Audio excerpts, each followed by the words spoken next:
মা, শাড়িটা কি সুন্দর গো, আমার না খুব পছন্দ হয়েছে। আমি এটা নিয়ে যাই? হ্যাঁ, তোর যেটা ভালো লাগবে তুই সেটা নিয়ে যাবি। আর দেখ তো, তোর জন্য না আমি একটা নেকলেস অর্ডার করেছিলাম, জানি না তোর পছন্দ হবে কিনা। দেখ তো কেমন হয়েছে। ওয়াও, কি সুন্দর। আচ্ছা মা, বৌদির জন্য নাওনি? ওর জন্য কেন কিনতে যাব? ওর বর কি কিছু কিনে দেয় না নাকি? ওর যা আছে অনেক আছে। আর তাছাড়া আমার সমস্ত জিনিস সব তুইই পাবি। তাহলে আমি এগুলো সব নিয়ে যাই?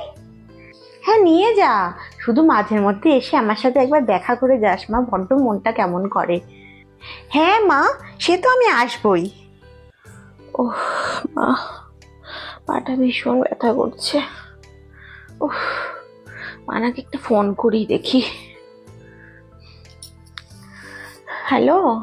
হ্যাঁ মানা, বলছি আয় না রে, শরীরটা না একদম ভালো যাচ্ছে না। এখন কি করে যাব মা? সংসারের এত কাজ, তারপরে ছেলের স্কুল আছে। এখন তো কোনোভাবেই সময় হবে না, আমি পরে এক সময় যাব মা। হ্যাঁ রে মানা, বল। না রে, শরীরটা ভালো নেই, মনটাও ভালো নেই। কতদিন তোকে দেখিনি বলতো, কদিনের জন্য আয় না একবার। এখন কি করে যাব? এখন তো আমরা ঘুরতে যাচ্ছি, ওর এক্সাম শেষ হলো না, আমি ঘুরে আসি, তারপরে সময় হলে একদিন যাবো বলে, ঠিক আছে? কি হয়েছে মা, আপনার শরীর খারাপ? এ বাবা, গায়ে তো অনেক জ্বর এসছে।